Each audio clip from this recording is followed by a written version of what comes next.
बच्चों को बोलो रूम साफ करो, 5 मिनट में बोलेंगे रूम साफ हो गया हो गया हो गया, ऐसे साफ कर दिया, सारा कुछ उठा के अंदर डाल दिया, कबर्ड बंद कर दी है। थोड़ी कोई आने वाला है कबर्ड देखने के लिए, सबने आके तो क्या देखना है, सिर्फ रूम देखना है।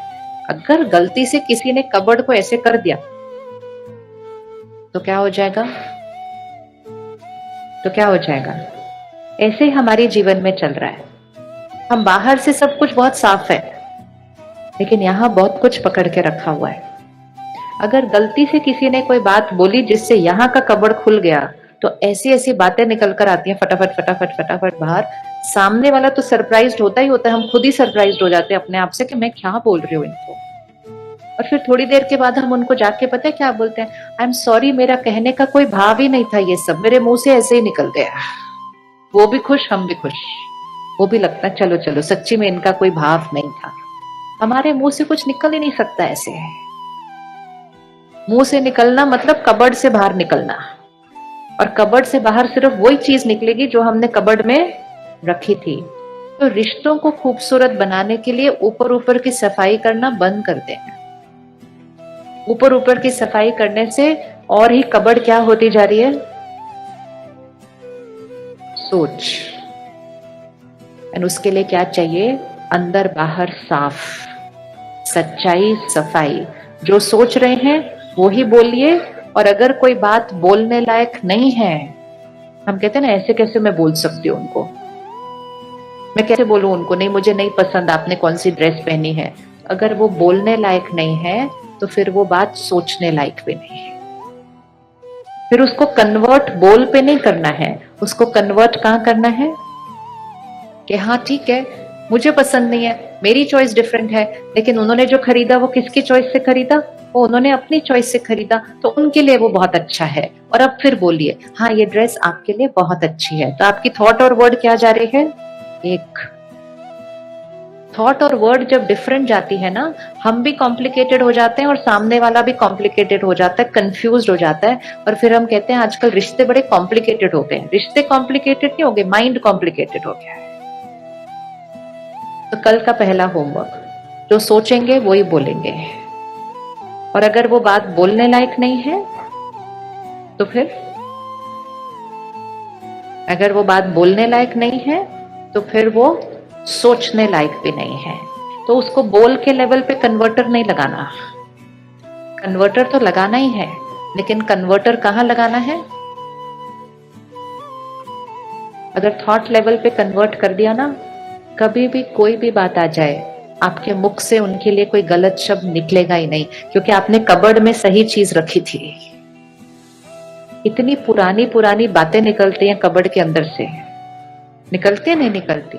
बटन प्रेस तो हो सिर्फ एक दिन, इतनी पुरानी पुरानी बातें निकलती हैं कबर्ड से कि सामने वाला कहते भाई इतने सालों से पकड़ के रखी हुई थी ये बात, क्योंकि हम बस रखते गए रखते गए रखते गए अंदर। हमने कहा ऊपर से रिश्ते सब परफेक्ट है। रिश्ता फाउंडेशन में होता है, फाउंडेशन मजबूत है तो रिश्ता मजबूत है। ऊपर की बिल्डिंग कितनी भी सुंदर हो, फाउंडेशन ही स्ट्रांग नहीं है तो वो कभी ना कभी हिलेगा। तो उसके लिए उनको नहीं चेंज होना है, उसके लिए किसको चेंज होना है, मुझे मेरी सोच को बदलना है।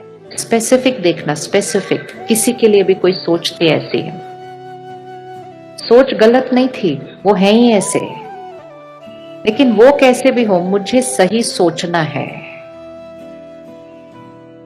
जो वो है वो नहीं सोचना है, जो दुआ हम उनको देना चाहते हैं वो सोचना है।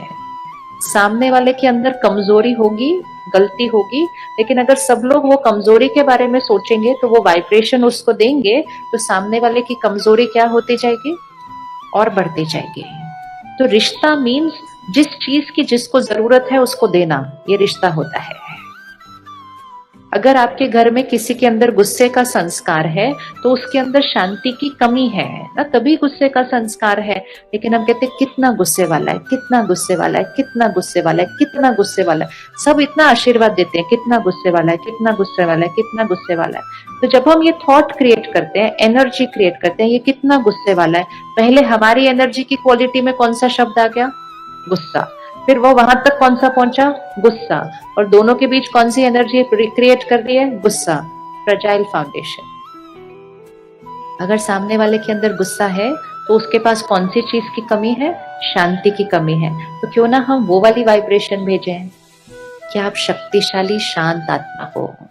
बस भेजते जाओ, आप शक्तिशाली शांत आत्मा हो। शांति आपका संस्कार है। बस बोलते जाओ। कल सारा दिन ये होमवर्क करना है सिर्फ। जिस चीज की सामने वाले को जरूरत है, हमने क्या करना है, उसको वो भेजते जाना है। मिल गया? दूसरों को क्या जरूरत है दिख रहा है? सिर्फ घर के 3-4 लोगों को लेना कल के लिए होमवर्क। दिख रहा है किसको कौन सी चीज की जरूरत है? जिस चीज की सामने वाले को जरूरत है, हमने थॉट से उसको भेजनी है। यहां से निकलेगी, वहां तक चली जाएगी। सामने वाला अशांत है, आप सिर्फ एक थॉट क्रिएट करो, आप शांत आत्मा हो। बोलना नहीं, वो और चिल्लाएगा उस टाइम। बोलना कुछ नहीं उनको उस टाइम, कुछ भी। लेकिन आपको थॉट क्रिएट करनी है, आप शक्तिशाली आत्मा हो, आप शांत आत्मा हो। जस्ट विजुअलाइज करना, आपसे निकलती हुई वाइब्रेशन उस आत्मा को जा रही है और उसको शांति की अनुभूति होनी शुरू हो गई। लेकिन वो यहाँ गुस्सा कर रहा है और हमने वाला कितना गुस्सा करता है, कितना चिल्लाता है, चिल्लाता ही रहता है, शोर ही मचाता है। घर से थोड़ा बाहर जाए तो घर में शांति हो। जितनी देर घर में बैठता है, कितना थॉट्स क्रिएट, उतना तो वो नहीं बोल रहे होते जितना हम बोल रहे होते हैं मन के अंदर। और वो सारी एनर्जी उनके पास जाती है, वो उनके गुस्से के संस्कार को क्या करती है, और बढ़ाती है। वो मेरे अंदर के गुस्से के संस्कार को क्या करती है, और बढ़ाती है। और वो हम दोनों के बीच कौन सी एनर्जी लाती है? नेगेटिव। तो रिश्ता मतलब दुआएं देना सबको। दुआएं वो चीज नहीं होती सिर्फ जो स्पेशल दिन पर दी जाती है। आज जन्मदिन है तो आशीर्वाद, दुआएं, आज दिवाली है, आज नया साल। दुआ मतलब हर रोज सोचने के तरीके में सिर्फ दुआएं हैं। अब जैसे मुझे समझ में आ गया ये आत्मा है, ये आत्मा है, ये आत्मा है, अब मुझे सबको समझना बहुत इजी हो जाएगा। क्योंकि अभी तक हम क्या कह रहे थे, ये मेरा बच्चा है। तो मेरा बच्चा कैसे होना चाहिए? तो मेरे पास एक लिस्ट है, बच्चा ऐसे होना चाहिए, बच्चा ऐसे होना चाहिए, बच्चा ऐसे होना चाहिए। फिर हम उसके साथ मैच करते रहते, लेकिन मेरा बच्चा तो ऐसा नहीं है। क्योंकि हमने एक डूज एंड डोंट्स की लिस्ट बनाई हुई है जो समाज ने बना के दी। बच्चा ऐसे होना चाहिए, पति ऐसे होनी चाहिए, पत्नी ऐसे होनी चाहिए। बिल्कुल होने चाहिए, लेकिन वो सामने वाला बच्चा, पति, पत्नी रोल प्ले कर रहा है, लेकिन है तो वो आत्मा ना, वो सोल। उसके संस्कार कौन से हैं? अब मैं आत्मा इस शरीर में हूं, मेरे 5 प्रकार के संस्कार हैं। और ये हमें जानना बहुत जरूरी है, क्योंकि जैसे ही मुझे मेरे 5 प्रकार के संस्कार पता चलेंगे, मुझे हर एक के 5 प्रकार के संस्कार दिखाई देते हैं, वेरी क्लियर। जैसे कि एक सीडी पर 5 फोल्डर होते हैं, 5 टाइप्स ऑफ संस्कार। सबसे पहला सेट ऑफ संस्कार जो हर एक के पास है, वो है वो संस्कार जो मैं आत्मा अपने पूर्व जन्म से लेकर आती हूं। फिर से उस एनर्जी को देखिए, आत्मा है, एनर्जी है, अजर, अमर, अविनाशी है। अगर इस क्षण हम शरीर छोड़ते हैं, डेथ, तो मैं आत्मा अपने साथ क्या लेकर जाती हूं? मैं आत्मा अपने साथ क्या लेकर जाती हूं? अंतिम संस्कार पे जाते हैं तो दुनिया कहते क्या लेकर गए, सब कुछ तो पीछे रह गया। अब ये इतना बड़ा बंगला बनाया, ये थोड़ी साथ में जाएगा। जाएगा ये साथ में? आपका मकान आपके साथ जाएगा? बोलते जाओ ताकि अच्छे से फिट हो जाए। मकान आपके साथ जाएगा? नहीं जाएगा पक्का। सब कुछ जो कमाया आपके साथ जाएगा? नहीं जाएगा। परिवार आपके साथ जाएगा? नहीं जाएगा। शरीर आपके साथ जाएगा? नहीं जाएगा। तो कुछ भी नहीं जाने वाला साथ में। सब कुछ जो इन आंखों से दिखाई देता है, उसमें से कुछ भी साथ में नहीं जाने वाला। इसलिए दुनिया कहती है खाली हाथ आए खाली हाथ जाएंगे। ना बच्चा कुछ लेकर आता है, और ना जब हम जाते हैं तो हम कुछ अपने साथ लेकर जाते हैं। ये है जो आंखों से दिखाई देने वाली चीज।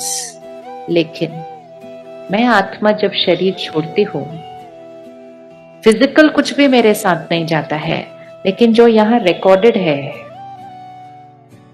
मेरे संस्कार और मेरे कर्म, वो मेरे साथ जाते हैं। तो आत्मा खाली हाथ ना आती है, ना खाली हाथ जाती है, भरी हुई आती है और भरी हुई जाती है। आपके घर बच्चा आया, आपने सोचा बच्चा ऐसा होगा, ऐसा होगा, ऐसा होगा। क्या आपके बच्चे के पास एग्जैक्टली वही संस्कार हैं जो आपके संस्कार हैं? किस किस के बच्चों के पास थोड़े डिफरेंट संस्कार भी हैं? अच्छा, अब आप में से जिनके पास एक से ज्यादा बच्चे हैं, 2 बच्चे हैं, 3 बच्चे हैं, किस किस के बच्चे एक दूसरे से काफी डिफरेंट हैं? अच्छे से हाथ उठाओ। ये सब रियलिटी चेकिंग है अपनी, है कि मेरा ये बच्चा और ये बच्चा एक दूसरे से काफी डिफरेंट है। अब दोनों को सामने रखो और अपने आप से क्वेश्चन करो, भाई पहले क्षण से तो ये मेरी संगत में रह रहे हैं, इनको परवरिश एक जैसी मिली, इनको पालना एक जैसी मिली, इनको स्कूल एक जैसा भेजा, इनको मकान एक जैसा, इनको सब कुछ तो एक जैसा दिया, ये एक दूसरे से इतने डिफरेंट क्यों है? क्योंकि इनका प्रेजेंट में सब कुछ सेम है, लेकिन ये बच्चे नहीं हैं, ये आत्मा है जिसने उस शरीर में प्रवेश किया, और जब उस आत्मा ने शरीर में प्रवेश किया वो अपने संस्कार और कर्म अपने साथ लेकर आए थे। यहां तक कि अगर जुड़वे बच्चे भी हैं, twins, anybody has twins? You have twins? You are a twin? You have twins? You have twins. वो दिखने में भी एक जैसे हो सकते हैं, लेकिन नेचर अलग अलग होती है, राइट? क्यों? क्योंकि वो शरीर एक जैसे दिख रहे हैं, पैदा भी एक ही टाइम पे हुए थे, सेम पेरेंट है, लेकिन जिस आत्मा ने उसमें प्रवेश किया वो डिफरेंट है। और इसीलिए आपको बच्चों के संस्कार बचपन से दिखाई देने शुरू होंगे।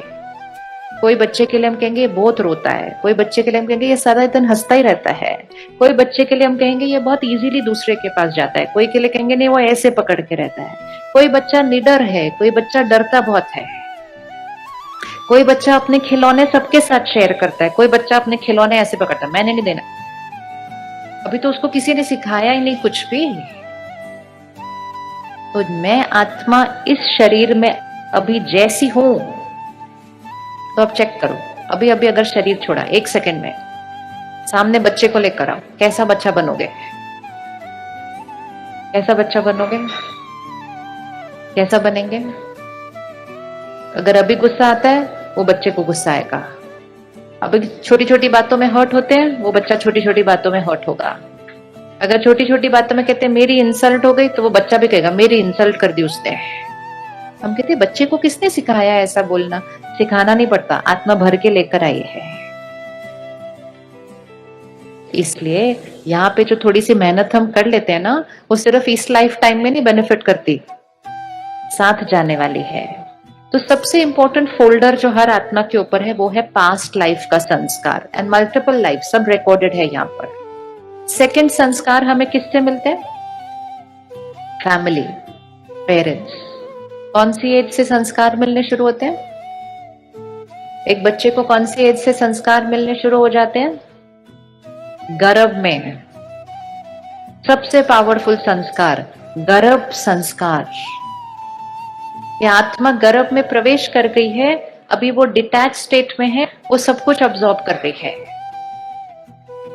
पहले 20-30 साल पहले जाइए, जब आत्मा गर्भ में प्रवेश कर देती तो उस माँ को घर वाले लोग सब क्या कहते? अच्छा देखो, अच्छा सुनो, अच्छा पढ़ो, देवी देवताओं की फोटो सामने रखो, तो तुम्हारे घर भी ऐसा बच्चा आएगा।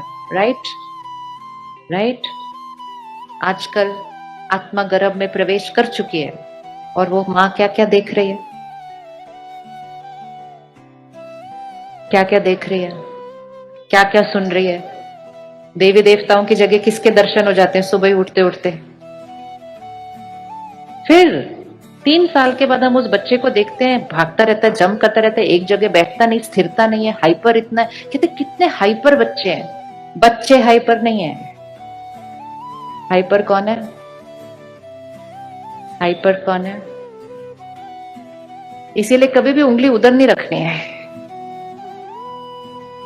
इसीलिए सबसे इंपॉर्टेंट ध्यान, अगर अपने बच्चे के व्यक्तित्व का ध्यान रखना है, सबसे इंपॉर्टेंट ध्यान रखना है गर्भ के अंदर। अगर आप गुस्सा कर रहे हैं वो गुस्सा ऑब्जॉर्ब कर रहा है, वो चिंता कर रहे हैं वो चिंता ऑब्जॉर्ब कर रहा है, आप डर रहे हैं वो डर ऑब्जॉर्ब कर रहा है, आप जो क्रिएट कर रहे हैं वो ऑब्जॉर्ब कर रहा है। और फिर जैसे जैसे बच्चा बड़ा हो रहा है, परिवार से मिलते हुए संस्कार। तो पहला फोल्डर पास्ट जन्म के संस्कार, दूसरा फोल्डर परिवार से मिलते हुए संस्कार, तीसरा फोल्डर एनवायरमेंट, संग का रंग। किस स्कूल में जाता है बच्चा, कौन से उसके फ्रेंड्स हैं। अब देखो और 30 साल में क्या फर्क पड़ा है। आजकल जब हम स्कूल चूज करते हैं बच्चों के, तो हम स्कूल उस पे चूज करते कौन सा स्कूल ज्यादा। स्कूल सिर्फ बिल्डिंग नहीं होती है, स्कूल सिर्फ वो गोल्फ ग्राउंड, वो फुटबॉल, वो सब नहीं होता है। स्कूल होता है संगत। तो ये चेक करना है कि मेरे बच्चे के वहां संग कैसा होगा। ये नहीं चेक करना कि उसके दोस्त हु एंड हु कौन सी परिवार के हैं, ये चेक करना है उसके दोस्तों के संस्कार कौन से हैं, क्योंकि संग का रंग संस्कार क्रिएट करता है, एनवायरमेंट। और आजकल तो हमारा संग हमारे साथ हाथ में चलता है हर जगह। सबसे अच्छा दोस्त कौन है आजकल, जो हमेशा हमारे साथ रहता है। सब खो जाए वो नहीं खोता कभी, उसका सबसे ज्यादा असर पड़ रहा है हमारे ऊपर। तो जब हम बचपन से सुनते आए सत्संग तारे कुसंग डुबोए, तो वो कुसंग तो आजकल हमारी पॉकेट में हमारे साथ में है। उससे हमारे संस्कार बनते हैं, जो हम सुनते हैं, पढ़ते हैं, देखते हैं, वो हम बनते हैं। तो हमारे बहुत सारे संस्कार तो इस कंटेंट से बन रहे हैं। तो तीसरा फोल्डर एनवायरनमेंट, चौथा फोल्डर, मेरे पास इस तीनों फोल्डर में कोई भी संस्कार हो, मैं पास्ट से कोई भी संस्कार लाई हूं, मैं मेरे को पेरेंट्स से कोई भी संस्कार मिले हो, मुझे वातावरण से भी कोई भी संस्कार मिला हो, मेरे अंदर वो विल पावर है, हम किसी भी संस्कार को चेंज कर सकते हैं। कर सकते हैं कि नहीं चेंज कर सकते संस्कार? चेंज कर सकते हैं। तो फोर्थ फोल्डर है विल पावर से चेंज किए हुए संस्कार। ये चारों फोल्डर हम सबके अलग अलग हैं। पांचवा फोल्डर जो हर आत्मा के पास है, और वो एक ही फोल्डर है जो हर एक के पास एक जैसा सेम है, और वो फोल्डर है मैं आत्मा ने जब पहला कॉस्ट्यूम लिया तो मेरे ओरिजिनल संस्कार। वो ओरिजिनल संस्कार 7 संस्कार हैं। फर्स्ट संस्कार है प्योरिटी, पवित्रता। कहिए, मैं एक पवित्र आत्मा हूं। अच्छे से बोलो, मैं पवित्र आत्मा हूं। अब फिर से उन चेहरों को सामने लेकर आइए और हर उस आत्मा को देखिए परिवार का, ये भी पवित्र आत्मा है। ये तो बोला नहीं आपने, बोलिए। वो देखने लग गए उसको, कहते नहीं नहीं अभी नहीं है, है वो पवित्र आत्मा है। बोलिए पवित्र आत्मा है। हाँ, मैं तो बहुत इजीली बोल दिया था, बड़ी जल्दी फटाफट, मैं पवित्र आत्मा हूं तो बहुत जल्दी से बोला था। यही तो नजरिया बदल जाएगा सारा, क्योंकि हमने 5th फोल्डर को देखना शुरू करना है उस रिश्तों के अंदर। तो हमारे जो 7 ओरिजिनल संस्कार हैं वो है प्योरिटी, पवित्रता, दूसरी है शांति। मुझे शांति चाहिए नहीं, शांति मेरा संस्कार है, मैं शांत स्वरूप आत्मा हूं। तीसरा प्यार, लव। चौथा हैप्पीनेस, सुख। पांचवा पावर, शक्ति। छठा ज्ञान, विजडम। और 7th आनंद, ब्लिस। बोलिए पवित्रता, शांति, प्यार, सुख, शक्ति, ज्ञान, आनंद, मैं हूं, वो भी है। आज से सेकंड होमवर्क, इन 7 चीजों के लिए कभी भी नहीं कहना मुझे चाहिए। चाहिए नहीं, ये 7 संस्कार हमारे पास हैं। अब वापस जाइए, मैं आत्मा हूं, 5 टाइप ऑफ संस्कार हैं। फर्स्ट टाइप कौन सा था? Past. Second family. Third environment, वातावरण। फोर्थ इच्छा शक्ति, विल पावर। 5th ओरिजिनल संस्कार।